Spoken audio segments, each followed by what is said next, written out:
Hi everyone, welcome back to the channel.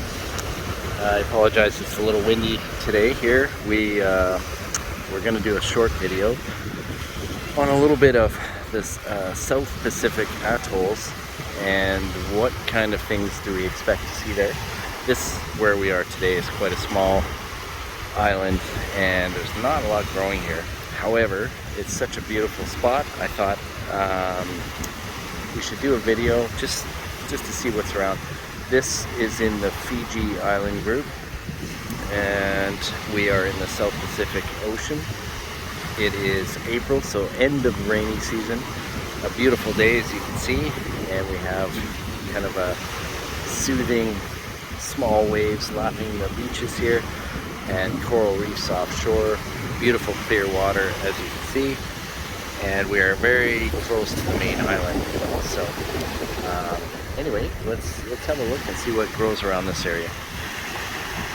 All right, well, I apologize for the wind, but there's not much you can do here. So there's no shelter and it's always windy. So anyway, here we have a young coconut palm, likely in its first year or even less, and we have coconut palms and maybe two other species on this island here, and sea grape, and I'll show you the sea grape in a minute.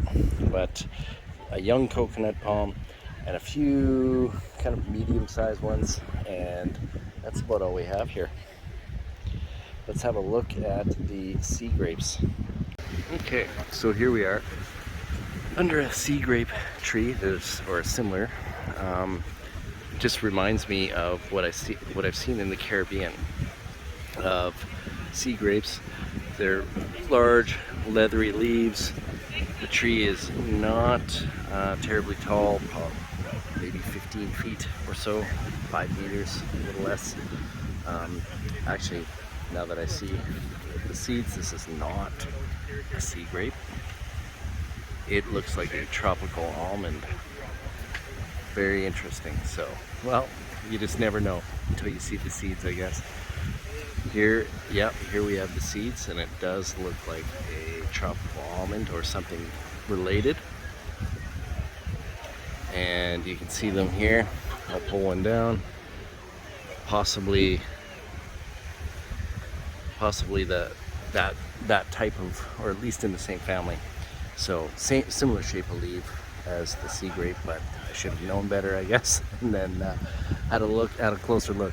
But tropical almond species, clearly salt tolerant, and growing, in this kind of somewhat paradise, but for plants, maybe not. And this is not kind of an isolated island. It's one that a lot of tourists go to, so just kind of interesting to see what's around. Here's another interesting species here. It's a vine type plant, some sort of vining plant. It's growing around a post and same sort of leathery leaves. Very interesting.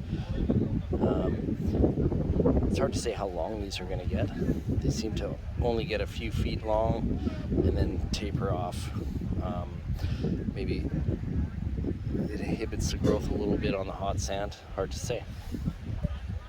Okay, so yet another species similar to what we've just seen, but a little bit different. This is in kind of very close to the shore here, as you can see. The sand is extremely warm, and this is clearly able to handle that heat and salt that this area would inevitably be throwing at it. Any sort of stormy conditions, there would be a lot of water up on the sand here. But there's a couple of different species. You see a separate one here. Not really familiar with that one. And another one here with a little bit different leaves, but they're all kind of a leathery leaf type. So similar kind of tolerances to salt and heat. And we have, again, what I kind of surmise to be related to at least the tropical almond here again. Okay, just here we are on the kind of shoreline of one of these little atolls. surrounded by reef. You can see the darker areas are rock and coral growth, and you can see that on the shore very little growing due to the waves and salt content, that type of thing. No mangroves or anything on this island, but you can see the sand is just absolutely covered in coral, dead coral debris that has been washed onto the shore in storms and these types of things. And just goes to really show what's in the water here, the kind of diversity and the kind of coral growth and life that's in the water here is reflected what's on the shore. And there's numerous types of coral here. We have Acropora and Montipora and all the brain corals and all these types of things. Pretty incredible. The southern Pacific Ocean and closer to the western parts of the Pacific Ocean are the most biodiverse oceans in the world, with I think the accepted standard of around Sarong, Indonesia, as the most biodiverse place in the world. So the closer you get to that, the more biodiversity there is in the water. And this is somewhat close, still quite far, a few thousand kilometers or miles, but it's certainly much more biodiversity in the water than there would be in certain places, such as the Caribbean and South Atlantic and these types of things.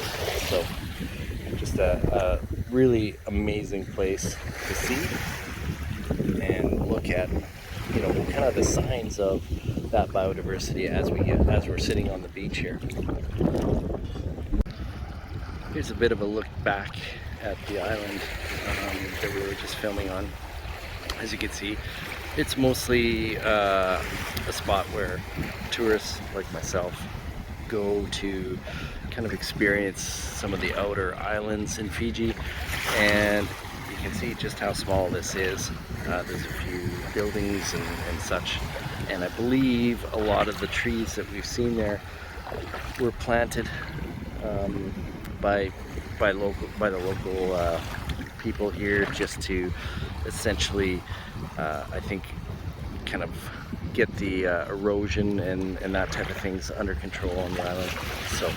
So they say. So anyway, there's a look back at the island, and you can see it's very small, quite a few people, and we just come in on the boat and spend the day here, and nobody permanently lives on the island, but just an absolutely amazing place. Okay, so here's again that similar species, but a little bit of a larger one. There's some flowers and no seeds or anything yet. It's just in the flowering stage. See if we can get a little bit closer there. Some of those. Looking under in the shade is maybe a little better without the glare. There's the flowers. And next to it, we have a little bit larger coconut palm, but yet still very young. This one might only be a couple of years old. They may have to regenerate fairly frequently after storms in this area. Cyclones and such would completely wipe them out.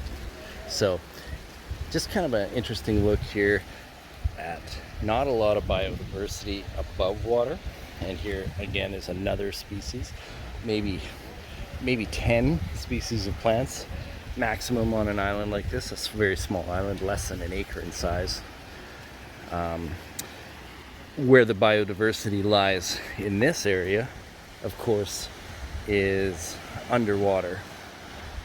We have a massive amount of coral and fish in the area, and that's kind of where this area shines for the biodiversity part. The lack of water, the salt, spray and saltwater inundation under the island, and these types of things would really prevent a lot of species diversity above the island. So Anyway, something to kind of a little bit interesting to look at, something that I haven't really seen a lot of. That's why I wanted to make a video to see, you know, what is on these little islands that you see dotted around on maps. In this case, this is close to the main island of Fiji. It's not an isolated island, it's one where tourists come. So it's accessible to everybody, but really interesting to see what's going on above and below the water on these. So thanks for watching, everyone.